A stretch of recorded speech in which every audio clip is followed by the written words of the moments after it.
Hey guys, today I'm going to be talking about an object that experiences constant velocity as well as modeled Newton's second law.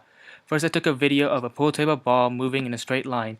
Then I uploaded the clip to Tracker. I added some constraints to help me graph a position versus time graph for the ball. I created a point mass for the ball. This was used to track the ball's position at any given time. At this time, I want to mention that the ball that we are analyzing is our system, and we will consider everything else as surroundings. Now I'll show you the clip that which I analyzed. As you can see, the point mass was placed at the center of the system in each frame. From the point mass selections, Tracker can calculate the position versus time for the ball. From this data, I can create a computational model, which I have done in VIDLE. I was given a base code, which I altered to match the position and the motion of my system. The first thing I changed was the mass of the ball, which is 0.17 kilograms, which is in SI units.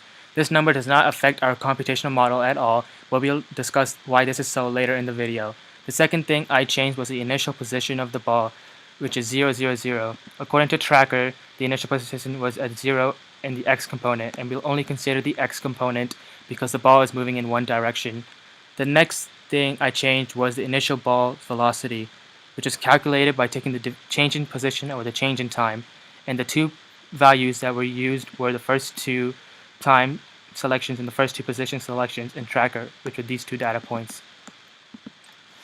And after the calculations, it came out to be that the ball's initial velocity was 0.485 in the positive x direction. Also, the initial time was set to 0 seconds because that is when we started calculating the position of the ball, and delta t was set to 0.01. This value had to be small enough for the data to make accurate prediction. Where the loop starts is where Newton's second law comes into play in the computational model.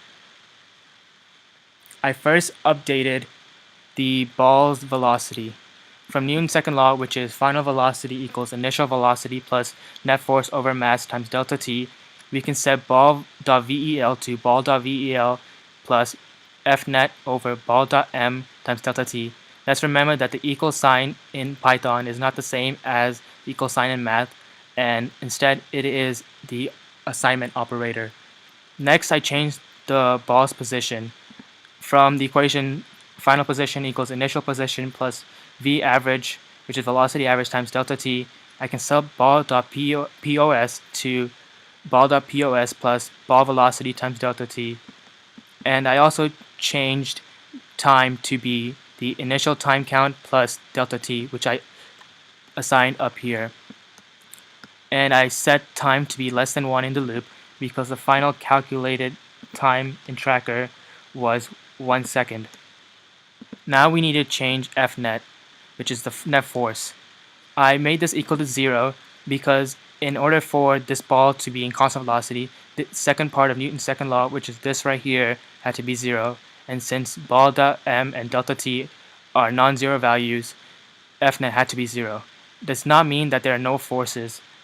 There is weight force, which is mass times gravity, which is 9.81 seconds squared, and there is normal force, which is the force the table exerts on the ball, which is upward, and these two forces cancel out, giving a net force of 0. Now let's run VIDLE and see what the model looks like. As you can see, the ball is moving to the right, and this is the position versus time graph.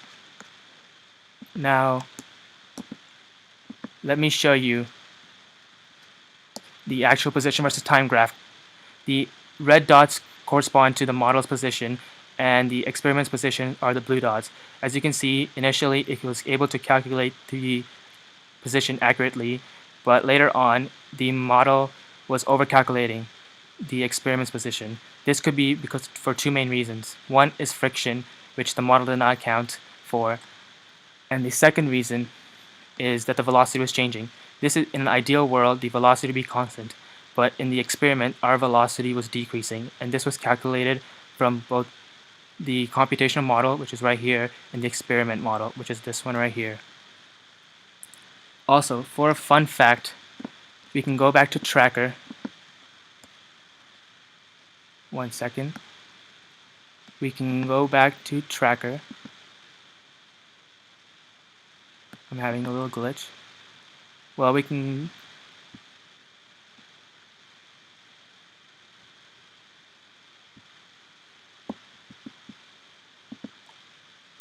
go back to tracker, and from tracker, when I set the axes to positive x direction, the ball was moving in the upward slope in the first quadrant. If I set it to the negative x direction, the ball would have moved in the fourth quadrant with a negative slope. So where I set it right here in the positive x direction, if I set it to the negative x direction, the ball position versus time would have moved in this direction. In conclusion, my video, we analyzed a pool table ball, which we consider to be the system, moving in a straight line and at constant velocity, and from that we created a computational model using Newton's second law to help us make predictions on where the ball will be in the future.